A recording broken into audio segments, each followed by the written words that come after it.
Hi, we're going to try another built-in capability that comes with your Winchester Systems FlashNAS ZFS array, and that's the ability to do rsync or replication synchronization. This allows you to synchronize folders, directories, partitions from either a FlashNAS ZFS array to a second FlashNAS ZFS array, or to another industry standard product that might also support the rsync protocol. And this is a capability that is typically part of the Unix operating systems. So we're going to show you how easy it is to set up rsync replication. So rsync is located under the Backup tab. And as you see under Backup tab here, you see there's an option called Remote Replication, so we'll select that. And since we don't have any remote replication currently set up, we'll just select the Add. And you'll see that it gives you a variety of different options. You can create all shared folders, your home directories, if there's home directories, a select folder. So we're just going to select a specific folder and back that up. And once you click on that radio button, you can select the Browse, and you'll see a list of the applicable pools that are in your FlashNAS ZFS array, and you can select which pool you'd like. I'm going to drill down under pool 1, and I'm going to select a shared folder called NFS-Joe, and I know it's got some data in there, so we'll select that.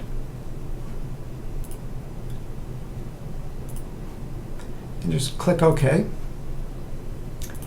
Now, backup target. This is where you specify where you'd like the data to get backed up to. So I'm going to put in the IP address of my second NAS.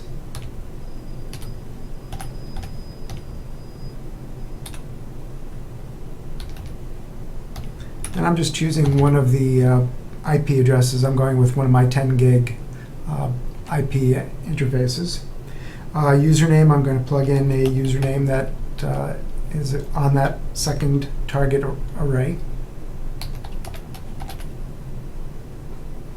And here I can specify what directory I'd like to back it up to. And if you're not sure, you can just leave just a name backup, a not fully qualified name, and it will go off and actually attempt to find a pool where it can put that data in for you. So I'm just going to leave it as backup, and then you can see there's the various types of schedule options you have. You can back up daily and specifically set what time you'd like to do it. You can do a weekly backup. You can do a customized backup, and we'll just click on that to show you the capabilities there. So you can pick a start time, you can pick an end date, you can pick a number of iterations to repeat this, so it's a very powerful and flexible scheduler. So I'm just going to do a daily backup, and let's say we want to back up at 6 p.m.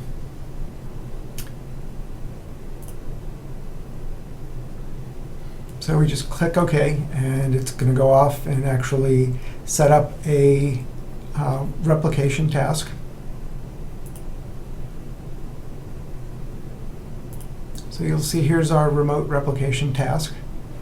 It says that it's going to do it starting today. It was created, and we can actually go ahead and go off, and if we look under remote replication, we can see that there's also the task ready to go. So I'm going to go off and actually just force it to execute now versus waiting till 6 p.m. and that's another nice capability.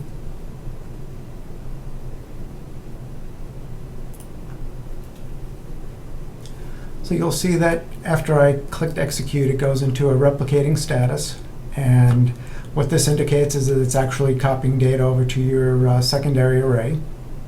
If we were to go over and look at that secondary array,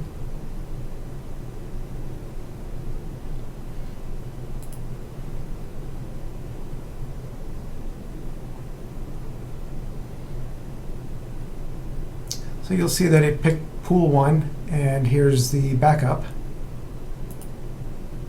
And you'll see that it gave a subfolder which matches the task name previously here, this remo rep. So that's how you can see it was replicating. You'll see that our status is ready, so we've actually finished the replication. And I'm going to show you an interesting capability that's also built into the array, that you can see the contents of pools and folders and things like that. So let's go to Explorer. And what's nice about the Explorer, you can see all the contents of pools, folders, directories, things like that. So on my source here, we're going to look at Joe NFS, actually NFS-Joe, and you'll see that there's several files here, 4 of them to be particular. Now let's go over and look at the target. And you'll see that we've got the same 4 files now in the target. So that just demonstrates another part of the capability of the FlashNAS ZFS array to do rsync-based replication. Thank you.